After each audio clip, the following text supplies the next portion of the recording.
Greetings. This is Doc Ock coming at you live and direct today from Black Facts Headquarters Central.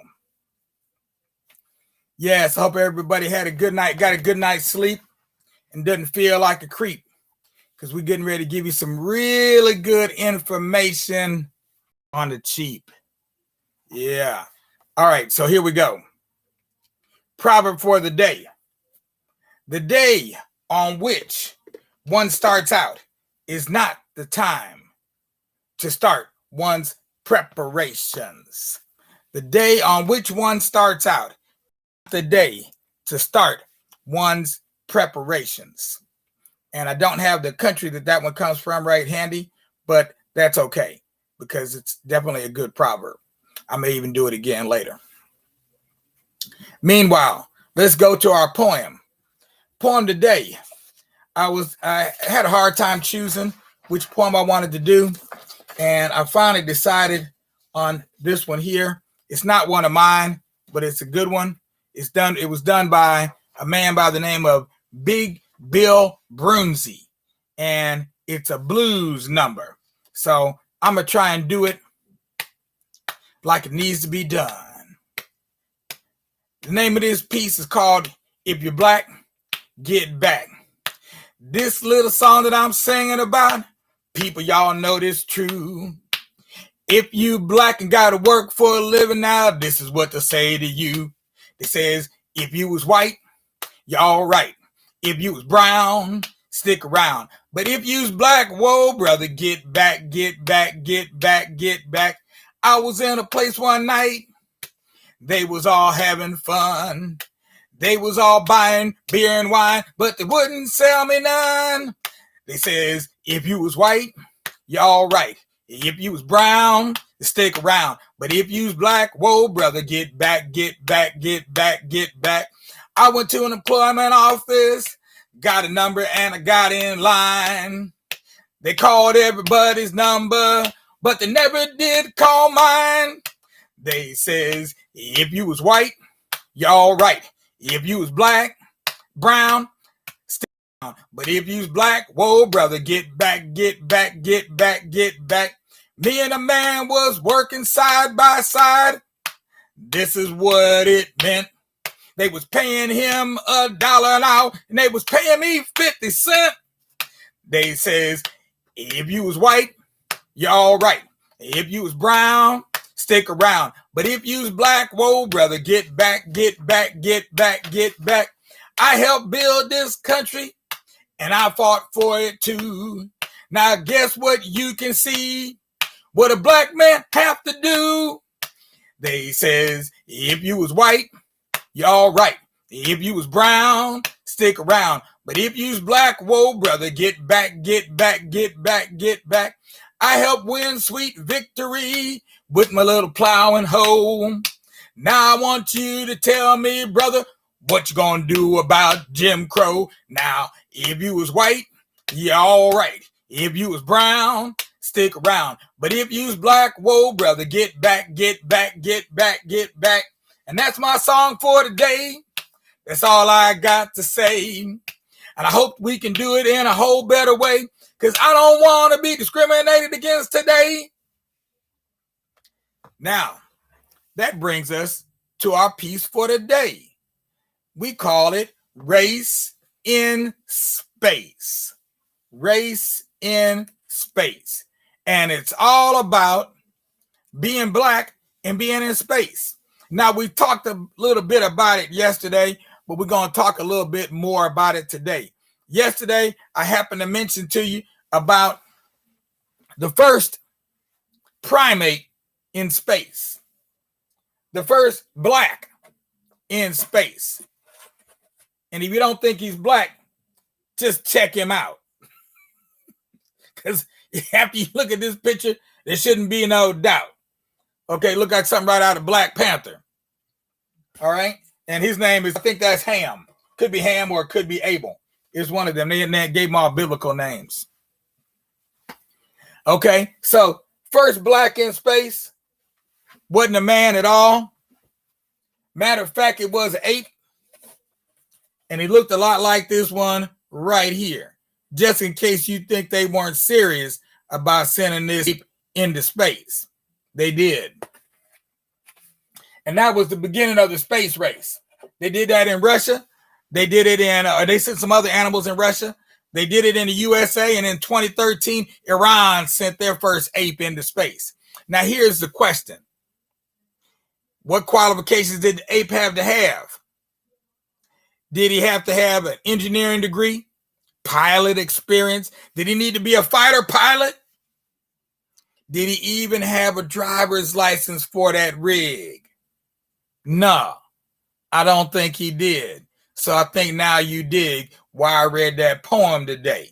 It's exactly why I read it, because it goes right along with what we're talking about. Now, when it comes to the first African American in space. Now, just by way of clarity, let's be clear about this. The year we're talking about this ape went into space, we're not talking about the 1950s, 60s, or the 70s. We're talking about 1948. 1948, they sent the ape into space. What year did the first African American get into space? 1978. But contrary to popular belief, because most people think it was this brother over here, Guy in Bluford, first African American in space. No, it wasn't even him. It was not him at all. Matter of fact, it wasn't even an astronaut, technically speaking. It was actually what they call a cosmonaut. And there he is, right there. My man, Tamayo Mendez. Arenaldo Tamayo Mendez from the country of Cuba. Yeah, that little poor, raggedy-ass island down there that the United States has had under sanctions for more than 50 years. They got the first African American up in space. Now, just think about that. The mightiest nation in the world, the richest nation in the world, the most powerful nation in the world, but not quite powerful enough to get a black man in space, an African American in space.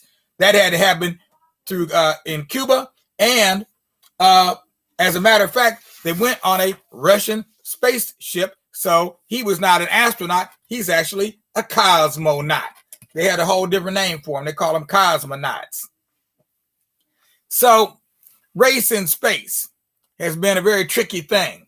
Let's read a little bit, because I know you never heard of Arenaldo Tamayo Mendez. So let's read a little bit about Mr. Mendez. Arenaldo Tamayo Mendez, born January 29th, 1942, is a Cuban military officer, legislator. That means he's part of the government down there in Cuba. Former cosmonaut and the first person of African heritage in space.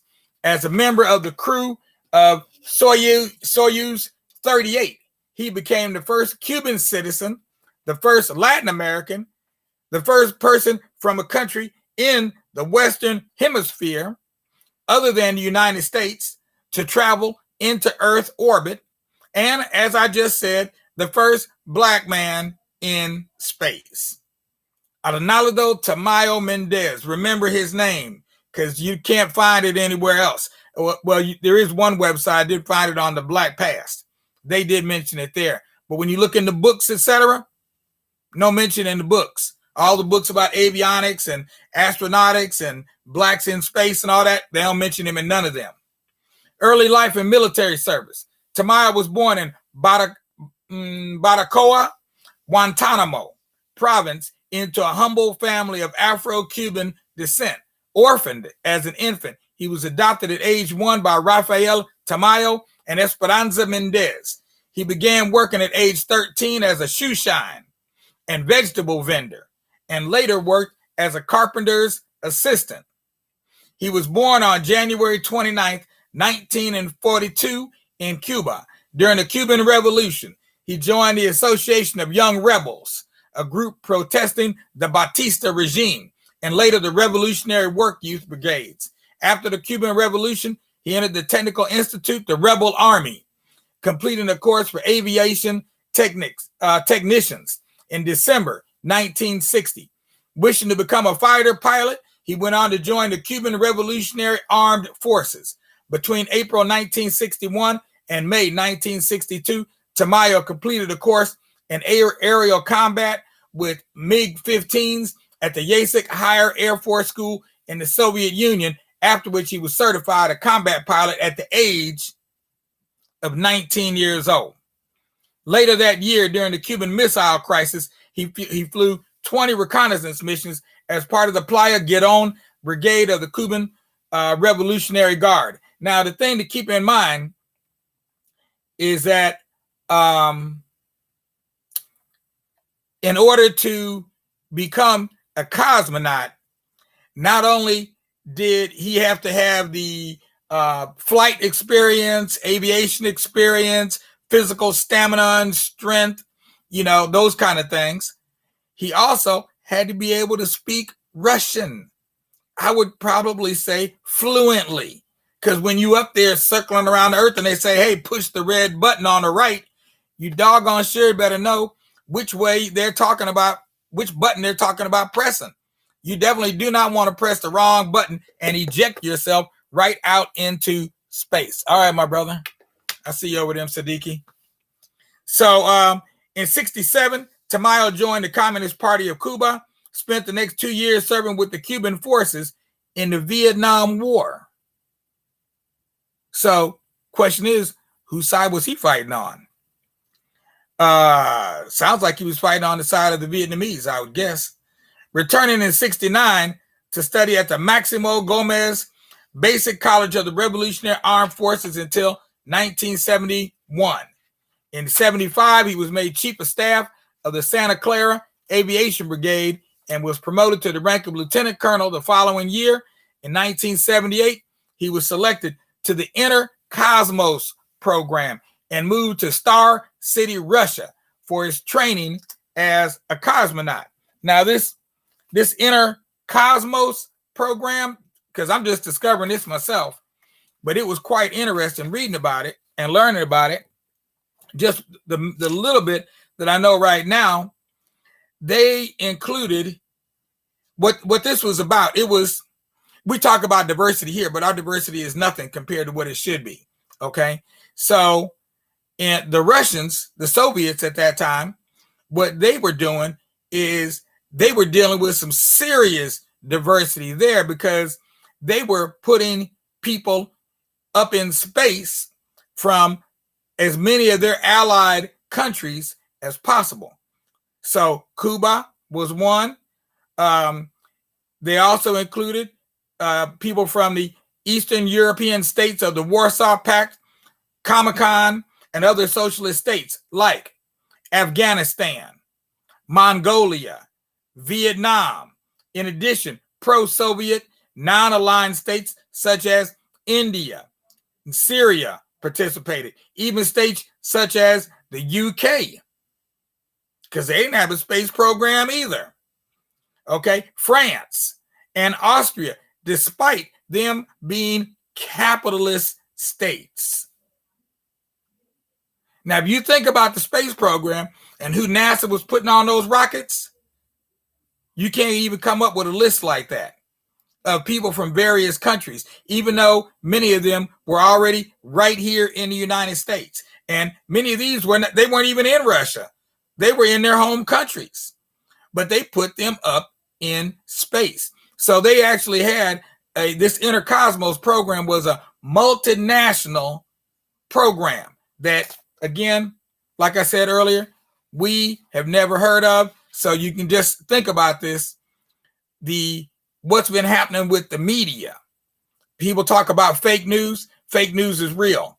But in the old days, we called it what it was. We called a spade, and fake news is the same as propaganda. That's what fake news really is. And everybody's been engaging in that. The Soviets, the Russians, they engage in propaganda, but so does the U.S. The U.S. just doesn't seem to want to admit it. Okay, so he became a part of that program, and Let me see. It says here, yep, he orbited Earth 124 times, lasting 7 days, 20 hours, and 43 minutes. And he went up with, it looks like he went up with a, right, Soviet cosmonaut Yuri Aronko. So the two of them went up in Soyuz 38. And you can see a picture here of them up in space. Looks like there was a couple other parties. Oh, you know what? Those are probably their, those may be the backup. Those may be the backups. I'm not sure who they are. Those could be backups because they had two primary cosmonauts that they selected to go on any one mission, and then they always selected two backups in case somebody got sick or hurt, injured, something happened. So they always had some backups. So that is, in brief, is the story of Adeinaldo Tamayo Mendez. Adeinaldo Tamayo Mendez. Remember that name. Now, on this weekend, we're going to be doing something a little different than what we usually do. We're going to hold a watch party, but this time our watch party is going to consist of watching a movie, video movie. I think you can call it a movie. It's a short movie, though. It's a documentary. We're going to watch this documentary, and we're going to have some comments on this documentary. It's called Black in Space. And it's not my idea. Somebody else came up with this and produced this out of the Smithsonian in Washington, D.C. this year. So this is a brand new movie. Most of you probably never heard of it, never seen it before. But we're going to do a watch party with this movie this weekend on Facebook. So look for this, Black in Space, Breaking the Color Barrier. And you can see up here at the top, you see they've got the star and the sickle and the hammer, with the star signifying Russia, and then the stars over there signifying the U.S. And if you look closely, visor here, you'll see there's some proverbs in there. I am a man, equal rights, and I have a dream. And there's another one I can't quite make out right now, but they got a few little proverbs up in there, little proverbial messages, just to give you an idea of what was going on. That was I've seen this already, previewed it, and it was a very well done production that was fairly even handed. They talk about the Inner Cosmos program so much, but they did talk about Adeinaldo Tamayo Mendez. So that is what, that's how I discovered it, was when I was looking for more information about him. And I noticed in this book that I had here, which I'm going to be reading from tomorrow, maybe tomorrow and on Friday. If you look at the title carefully, it's Black Stars in Orbit, but the subtitle is NASA's African American Astronauts. They had to be very specific about that because the Soviets put the first satellite in space. They put the first man in space. They put the first black man in space. The Soviets, and they had the first international cosmonaut or astronaut program. So the Soviets made a lot of strides in a lot of different ways that the U.S. never talks about. And you could say it's propaganda, but then again, it's reality because they actually did it. So, I mean, what can I say? If you're white, stick around. I mean, if you're white, you're right. If you're brown, stick around. But if you're black, you know how that goes. So much for our live stream today. I'm going to let you go on back to whatever it was you were doing before you started watching this live stream. And just know that we'll be black here tonight. And we're continuing on. We're going to read one more night from Mae Jemison's book. We're going to read one more night from Mae Jemison's book, The 100-Year Starship. So we're going to be reading from this sister's book right here. She's got another book. This one is like a memoir, but the one we're going to be reading from tonight is one of her books that's projecting into the future. Where is mankind going to go in the future, and what can we do? What steps do we need to take to get there? Because as our proverb said today, the time to start getting ready to go somewhere is not the day you getting ready to go. You have to start far in advance, think into the future. So we appreciate your time. We appreciate your support. Please subscribe to our YouTube channel. Please go ahead and like our Facebook, our live streams. And we also need donations. So we're looking for 3 things: subscribe, like, donation. Okay, it's real simple. You can donate any kind of way, any kind of what you call a way you want to do. There's a button right down below. We're trying to make it real easy for you so you can be good to go, and so can we, because we're just all trying to achieve a state where we can all be free. And I'll see you all tomorrow. Peace out. This is Doc Ock signing off. Doc Ock at noon and 9 signing off.